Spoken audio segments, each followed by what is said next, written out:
Yun po ang ating topic, ang pamagat ngayong araw, yung bank accounts or bank records ni VP Inday Sara.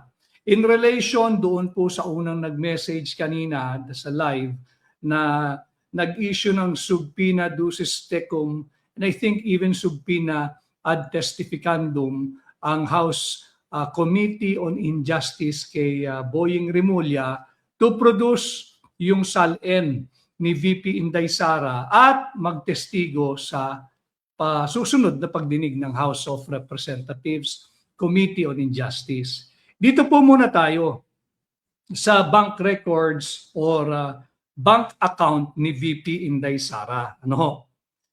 Masyado pong pinag-iinitan ng mga miyembro ng Committee on Justice ng House of Representatives itong dalawang bagay, SALN at yung bank records, bank returns or bank accounts ni VP Inday Sara. Ano po yung bank returns? Yun po yung bank records. But essentially, pagka kinalkal mo, sinuri mo yung bank returns or bank records, you are already touching the bank accounts or bank details of a person.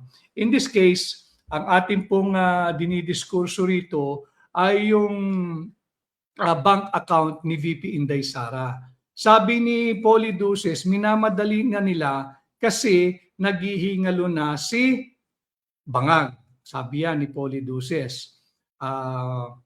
Si Juvie Requieron, malubha na ang sakit. So, yun nga po nakakadagdag yung instability ng hindi paglalahad ng tunay na estado ni Bongbong Marcos, ang kasalukuyan nating presidente ng Pilipinas. Ako naman kasi ang take ko riyan, yung pagiging absent niya, lagi namang absent yan. Hindi mo nga maramdaman ng presensya So yung pagkakawala niya mula nung Holy Week hanggang ngayong araw, I was told before we nag-live tayo, hindi pa raw nagpapakita, wala pang statement, except yung Lucaret sa Malacanang, nagsabing nasa mabuting kalagayan naman daw. Di ilabas ninyo, di ba? Kasi nakakadagdag sa instability na nangyayari ngayon sa ating bansa. Corruption, talamak na kurakutan, corruption, maleta, flood control, tapos yung problema ho nating lahat, hindi lang ng Pilipinas, kundi ng buong bansa. Buong Pilipinas ito, pati buong mundo, yung problema ho dyan sa Iran, war dulot ng paglusob ng Israel at ng bansang Amerika. Ang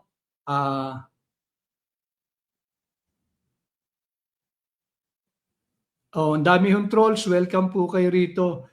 Pati ho yung mga lolo at super lolo trolls, pwede po kayong pumasok dito.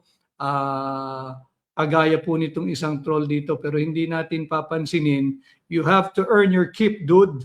Hindi kita babanggitin at kung gusto mong kumita, not at my expense. So, ang target nila ay mag-issue ng subpoena. Ano po ba yung subpoena ducis tecum? Nadaanan ko lang ho rito. Ano po ba yung subpoena ducis tecum at subpoena ad testificandum? Kasi yun yata yung in-issue ng Remedios Agapito from Cabanatuan City, Nueva Ecija. Mabuhay po kayo, Remedios Agapito. Yun yung tila in-issue ng House of Representatives Committee on Justice. Subpoena ducis tecum at subpoena ad testificandum. Yung subpoena ducis tecum, yun po yung to laymanize po para mapasimple natin, maunawaan po ninyo lahat. Huwag kayong magugulat sa mga technical or legal or Latin terms. Kami pong mga abogado, hindi rin po namin alam lahat ng mga Latin terms na yan. We also consult. We also do our research. So lalo na yung mga ordinaryong mamamayan. Kaya po meron kayong pahina, meron kayong channel kagaya ng Tinig Maisog. Ang subpoena ducis tecum, ang ibig sabihin lamang po niyaan, sinusubpina, inaatasan ka yung na-issuehan, yung tanggapan, na dalhin, i-produce, ipakita yung mga naturang dokumento na hinihingi ng subpina. Yun po yung subpina duces tecum. Patungkol po yun sa bagay, patungkol po yun sa dokumento, yun po ang sinusubpinahan. Yun po yung dapat dalhin sa pagdinig. Pareho lang po yan sa korte, ganyan din po, duces tecum and subpina ad testificandum.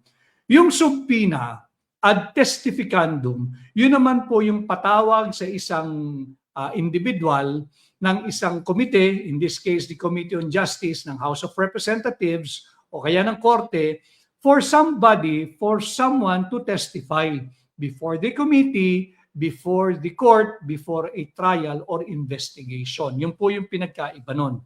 Ngayon, yung po sa bank returns or bank records ni VP Inday, nararapat ba na subpinahan ng House of Representatives Committee on Justice itong bank returns, bank records, or bank accounts ni VP Inday Sara? Sa aking pong legal mind, sa aking pong legal eye, hindi dapat isubpina at walang kapangyarihan ang Committee on Justice na nagsasagawa ng investigation patungkol sa nakabinbin na impeachment complaint laban kay VP Inday Sara. Ano ho? Malinaw po yun ha. Ang ginagawa ng House of Representatives or Kongreso, mababang kapulungan, na pagdinig, ito po ay katulad, maialin tulad sa isang preliminary investigation. Investigation pa lang ho. Hindi pa po ito kaso. No? Importante yun. Iba yung investigation, iba yung kaso. Iba yung investigation, iba yung case. No? Yung nagaganap po ngayon sa mababang kapulungan, bayalin tulad po yung proseso o yung proceeding na ginagawa diyan sa pamumuno ni Luis Tro sa isang pagdinig sa piskalya. Yung naghahanap po ng preliminary investigation, yung dinedetermine po kung may probable cause to warrant the filing or non-filing of a case in court. Investigation pa lamang ho yun. Bakit mahalaga yung pagkakaiba ng investigation sa case? Sapagkat malinaw po sa Republic Act 1405, yung RA 1405. Naririnig nyo na yun po ito. Importante po na mapag-usapan natin para hindi po kayo malinlang na ayaw ipakita yung bank account, siguro may tinatago. Hindi po. Hindi po tayo bahagi ng legal or defense team ni VP Inday pagdating sa impeachment, para lang klaro. Bilang abogado, ako po'y ginagabayan ko kayo.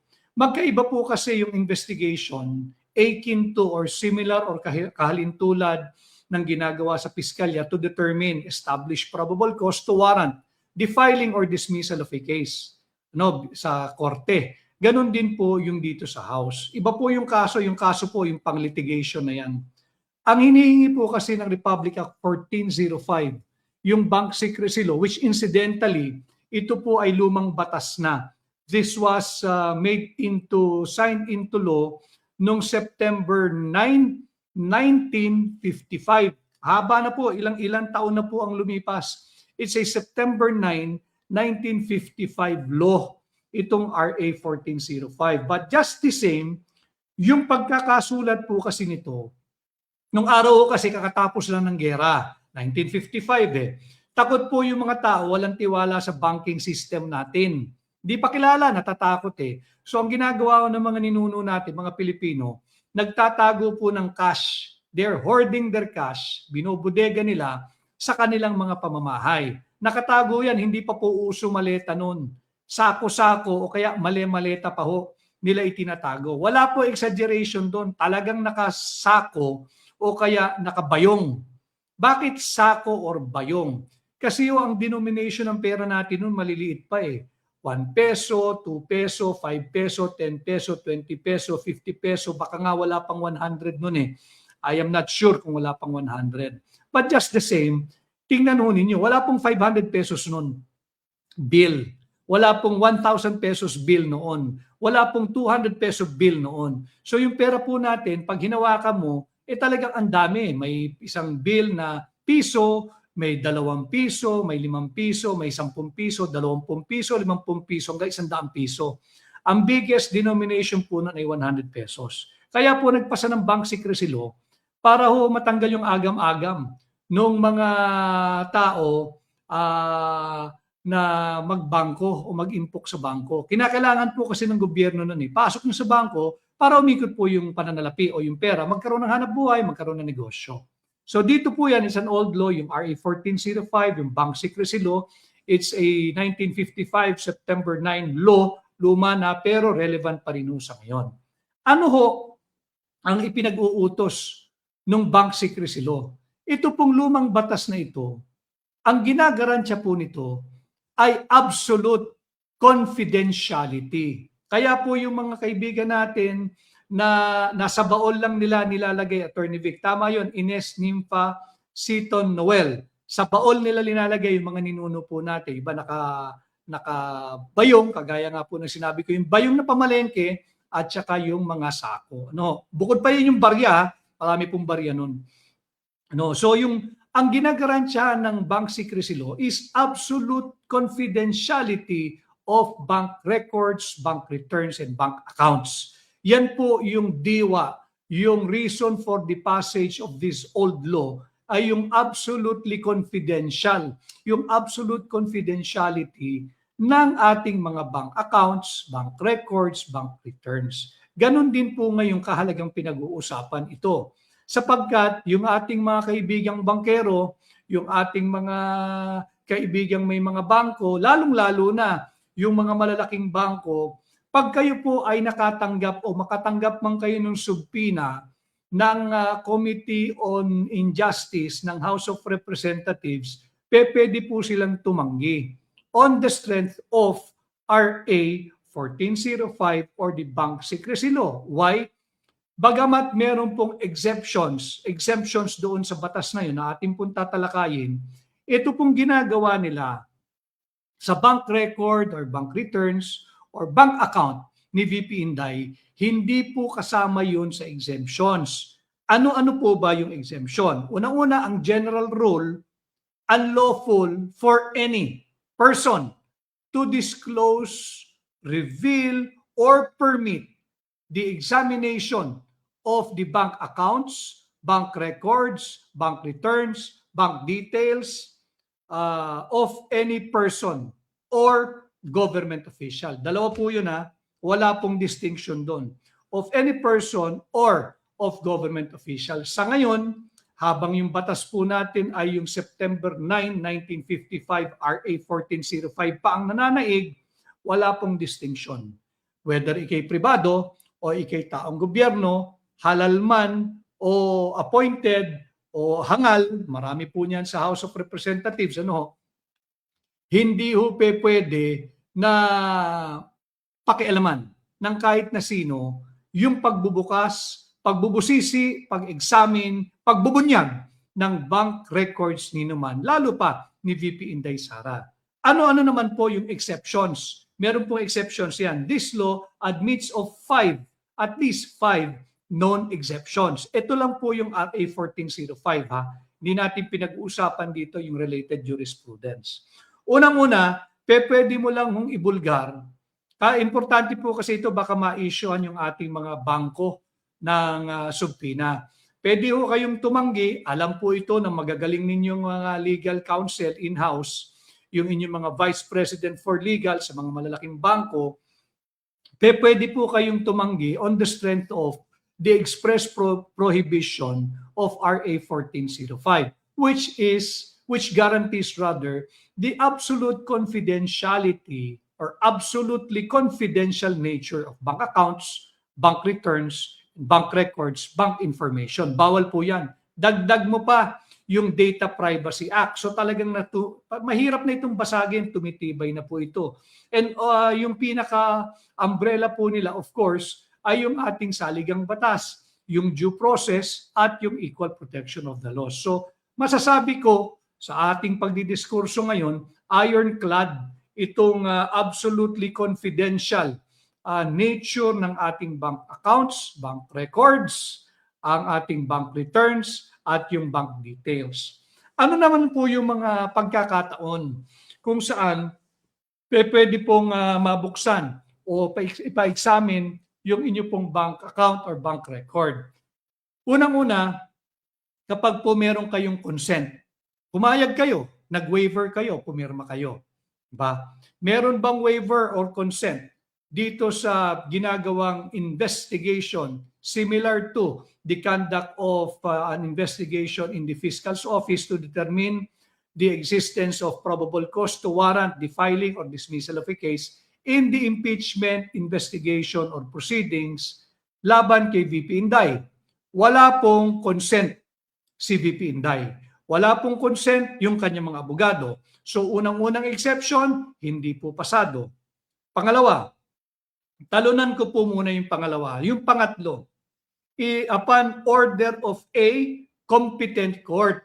Competent court ang nakalagay, hindi po competent authority. Magkaiba po yon. Pag competent authority, pwedeng sabihin ng Justice Committee ng House na kami ay competent authority. Meron kaming kapangyarihan sa ilalim ng ating saligang batas na sa amin lamang nagmumula ang isang impeachment complaint, and we can conduct investigation na patungkol sa impeachment proceedings. Hindi po Ang nakalagay dito, upon order of a competent court in cases of bribery or dereliction of duty of public officials. So, bakit importante yung salitang competent court?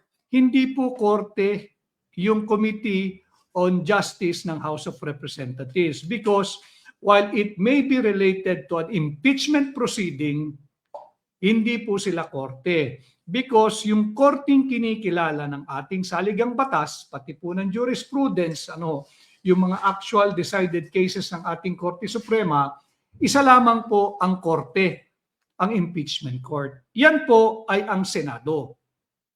Pagka ang Senado ay nag-convene, ang ating po mga senador ay hindi na po senador in the exercise of their function in the impeachment court. Sila po ay magiging senator judges. So sila lamang, pag sinabi nating impeachment court, there is only one court in the impeachment process, and that is the Senate sitting as an impeachment court wherein the senators will no longer be acting as legislators but rather as senator judges. Magkaiba po yun, Magkaiba po yun. Pang-apat na exception, kung yung pong bagay ay nasa sa ilalim ng isang litigation o paglilitis. Litigation, ibig sabihin, it presupposes the existence of a case being tried before a court, a competent court.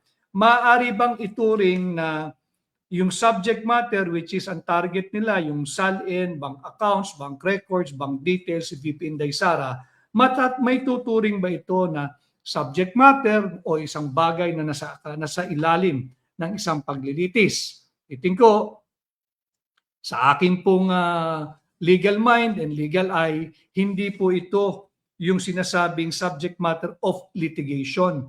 Because a litigation presupposes an actual case kung saan ito po'y linilitis o nagkakaroon ng pagdinig o hearing before a competent court. Hindi po competent committee. Hindi po yung investigation for purposes of determining the presence of probable cause to warrant the filing of a case in court. So where the subject matter of litigation is the money deposited, wala rin po yun. Yung panglimang exception ay yung iba pa pong mga pagkakataon na may violation ng special laws. Ano po yung special laws? Lagi niyo po itong naririnig.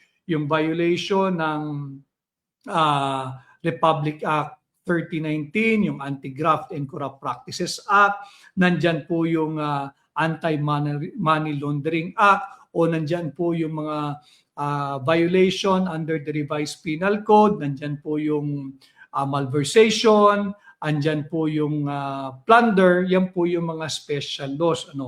Wala rin po dyan tayo sa ngayon. Kasi nga hindi pa ito nakalagay po rito such as prosecution for unexplained wealth. Prosecution, again, presupposes an actual case. An actual case or controversy capable of being determined yung guilt or innocence of the accused. Hindi po ito preliminary investigation. Actual prosecution po ito. Ibig sabihin may trial, may kaso, may korte, may huwes na nagdidinig. Punta po tayo uli doon sa exceptions. Apat na po yung exceptions, exception 1, 3, 4, 5 of RA 1405. Yung tinalunan po natin, yung number 2 exception, in cases of impeachment. Impeachment. Magkaiba po ang sa aking pananaw, hindi ito dapat panghimasukan ng komite ni Luis Tro. Ito po ay over and above the grant of authority by the Constitution to the House of Representatives and to the Committee on Justice, Committee on Injustice.